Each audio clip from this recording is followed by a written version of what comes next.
जय श्री गणेश। नमस्कार, मैं आचार्य संजय द्विवेदी। मेरे समस्त प्रबुद्ध दर्शकों का मेरे चैनल पर हार्दिक स्वागत है। आज मैं मकर राशि का अप्रैल माह का मासिक राशिफल लेकर आपके सम्मुख उपस्थित हूँ।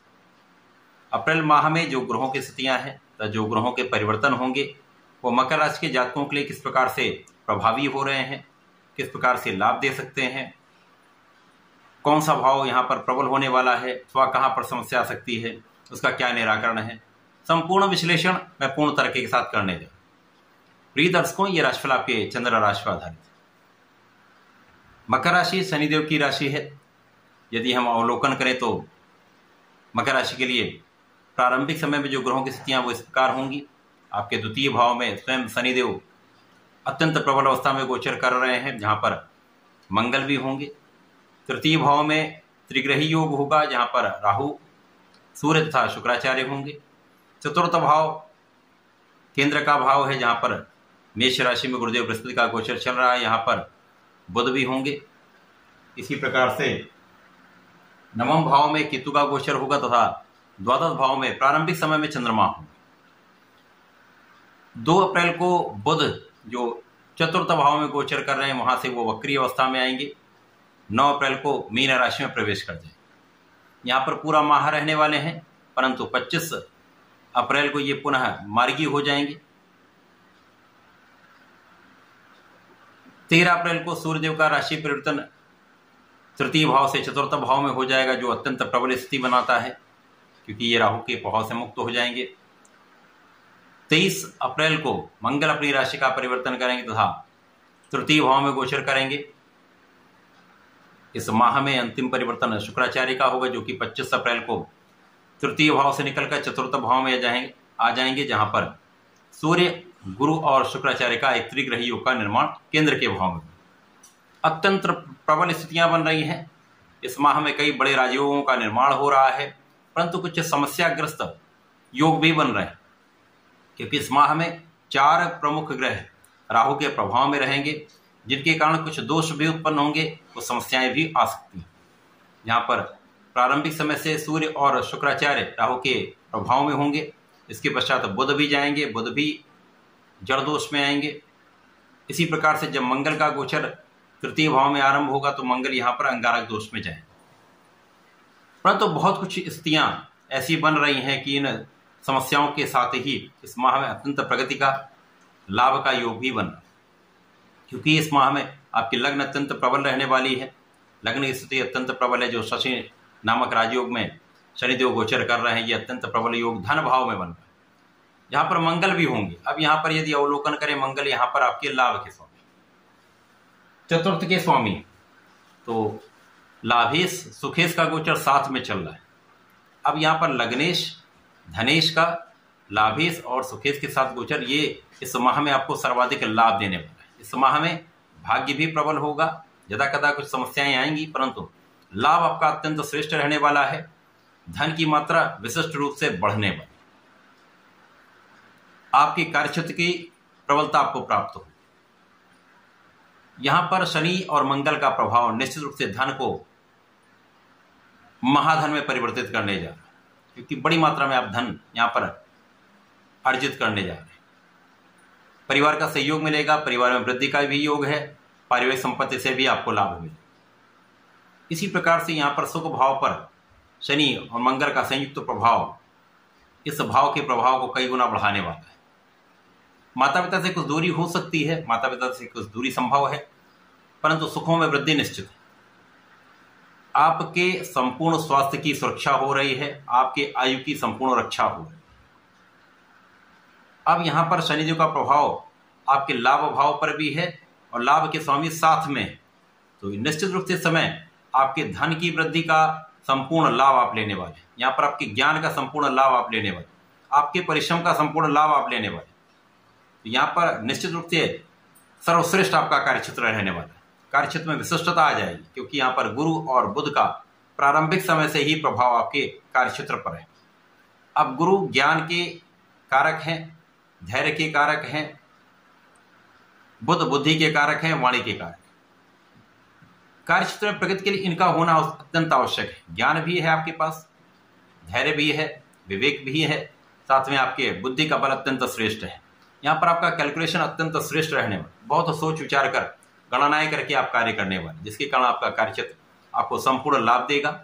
यहाँ पर पद वृद्धि का भी योग है, लाभ वृद्धि का भी योग है, कार्य में संपूर्ण सफलता भी आपको मिलेगी। आप किसी भी कार्य क्षेत्र में हो, नौकरी में हो, व्यवसाय में हो, इंडस्ट्री में हो, अपने प्रोफेशन में हो, किसी भी प्रकार का जो कार्य क्षेत्र है वो बहुत लाभ देने वाला है।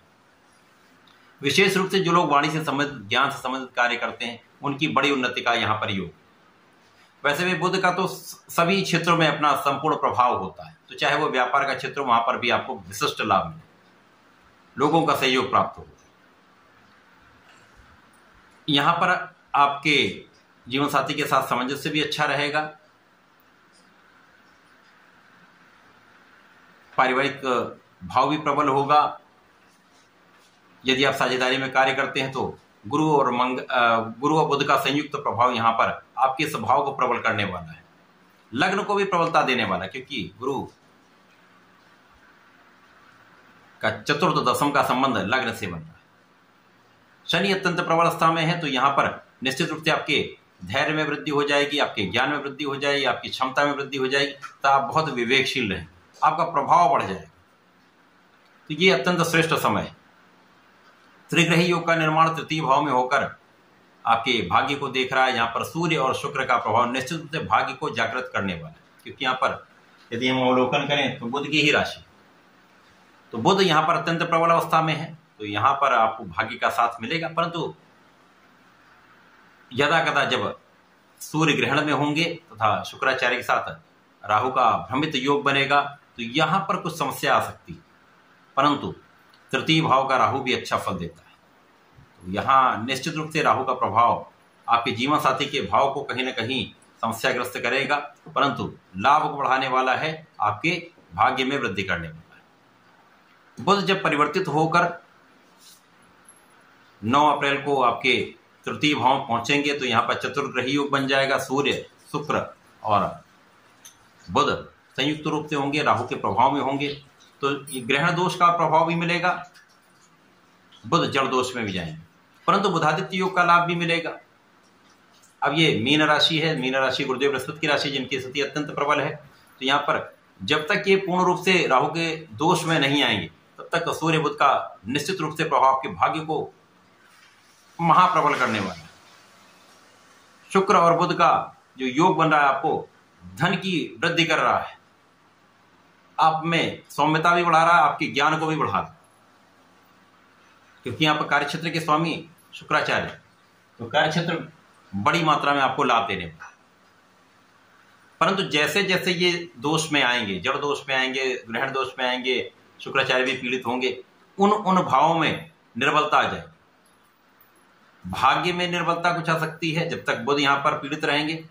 सूर्य जो यहाँ पर आपके अष्टम के स्वामी, तो कुछ यहाँ पर तनाव बढ़ सकता है, कुछ शारीरिक समस्याएं हो सकती हैं, सिरदर्द हो सकता है।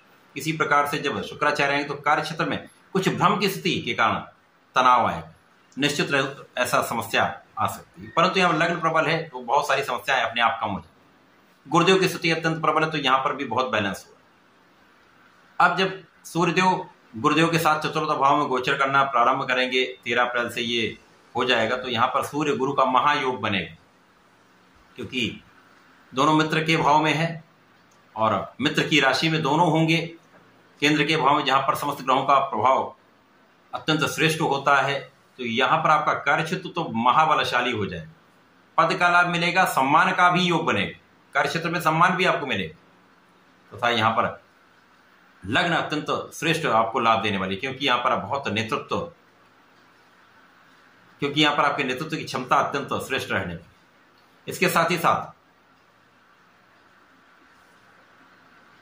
आपकी जो शारीरिक समस्याएं हैं वो भी दूर होंगी, कार्यक्षेत्र भी अच्छा रहेगा, और आप जो लोग विदेश जाना चाहते हैं, भ्रमण करना चाहते हैं, वो भी भ्रमण कर सकते हैं, या यहाँ पर आप तीर्थ यात्राओं का भ्रमण कर सकते हैं, आध्यात्मिक यात्राएं कर सकते हैं। ये समय आपका अच्छा व्यतीत होने वाला है। जब यहाँ पर मंगल तृतीय भाव में आएंगे, अब क्योंकि ये सुख के स्वामी हैं और लाभ के स्वामी होकर राहु के प्रभाव में अंगारक दोष में पहुंचेंगे, तो इन दोनों भाव में समस्या है। सुख भी बाधित होता है और आपका लाभ भी बाधित होता है, क्योंकि यहाँ पर भाग्य भी बाधित होगा। तो जब भाग्य और लाभ दोनों बाधित हो रहे हैं, तो कहीं ना कहीं इसमें समस्या तो आती है।